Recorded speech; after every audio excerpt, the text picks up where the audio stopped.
ఎడారిలో సెలయేర్లు అక్టోబర్ 3. ఆ భూకంపమైన తరువాత మెరుపు పుట్టెను.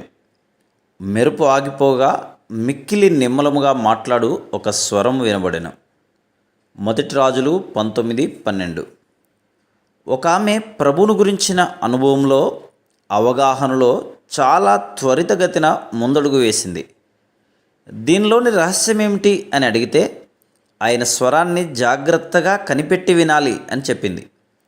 మనలో చాలామందికి ఆయన గురించి ఇంకా సరిగ్గా తెలియకపోవడానికి కారణం ఏంటంటే, ఆయన మృదువుగా అంటున్న మాటలను మనం వినిపించుకోవడం లేదు. ఆయన మెల్లగా మనలను ఆపడానికి ప్రయత్నిస్తుంటే మనము లొంగడం లేదు. నిమ్మలంగా మాట్లాడే స్వరం చెవులకు వినిపించదు, దానిని మనసులో గ్రహించాల్సిందే. నీ ముఖం మీద కోమలమైన ఈకతో రాసినట్టు నీ మనసు మీద తెలిసి తెలియని ఒత్తిడి ఆయన కలుగజేస్తూ ఉంటాడు. నీ హృదయంలో చిన్ని స్వరం పలకడానికే సందేహిస్తున్నట్టు వినిపిస్తూ ఉంటుంది. దానికి నువ్వు చెవియొగ్గి ఆలకిస్తే అది మెల్లిమెల్లిగా స్పష్టమవుతుంది. ప్రేమగల చెవులకే ఆయన స్వరం వినిపిస్తుంది. ఆ గుసగుసలను వినాలని తాపత్రయపడే మనసుకే అవి వినిపిస్తాయి. ఆ ప్రేమను నిర్లక్ష్యం చేసి చాలా కాలం దానికి స్పందించకుండా, నమ్మకముంచకుండా ఉంటే అది మాట్లాడడం విరమించుకుంటుంది. ఆయనను, ఆయన స్వరాన్ని నువ్వు ఎరిగి ఉంటే ఆ మెల్లని స్వరం కోసం జాగ్రత్తగా కనిపెడుతూ ఉండాలి. సంభాషణలో ఏదైనా ప్రశ్నకి జవాబు ఇవ్వబోయే ముందు ఆ మెల్లని స్వరం ఏదన్నా చెబుతుందేమో ఎదురు చూడాలి.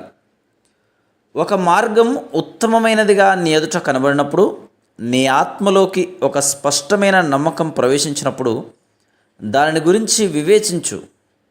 ఆ దారిని వెళ్ళకపోవడం మానవ జ్ఞానానుసారం బుద్ధిహీనతలాగా అనిపించినప్పటికీ, దేవుడు నీ మనసులో నచ్చచెప్పిన దానిని బట్టి నీ పాదాన్ని వెనక్కి తీసుకో.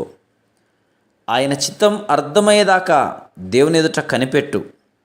నీ మనసులోనూ హృదయంలోనూ ప్రతి పథకాన్ని దేవునినే సిద్ధం చేయనివ్వు. ఆయననే వాటిని అమలుపరచనివ్వు. నీ స్వంత తెలివితేటలను అనుసరించకు. చాలాసార్లు ఆయన ఇచ్చిన ఆలోచనకి, ఆయన కల్పిస్తున్న పరిస్థితులకి ఎక్కడా పొంతనుండదు.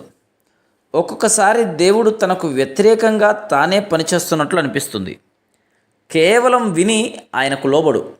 అలా చేయడం నష్టకారణమని తెలిసినా సరే దేవుడే చివరికి అన్నీ సమకూడి జరిగేలా చేస్తాడు. ఆయన స్వరాన్ని నువ్వు గుర్తుపట్టగలిగితే దాన్ని అనుసరించడం ద్వారా కలిగే ఫలితాలను లెక్క చేయకు. చీకటిలోకి ఆయన వెళ్ళమన్నప్పటికీ సందేహించక బయలుదేరి వెళ్ళు. ఆయనే నీకు వెలుగవుతాడు. నీ హృదయంలో ఆయనతో స్నేహం, సహవాసం మొలకెత్తుతాయి. అవే ఆయనను, నిన్ను కలిపి బంధిస్తాయి. శ్రమలు ఎంత తీవ్రమైనా, పరీక్ష ఎంత భారమైనా ఆ బంధాలు తెగవు. Praise the lord.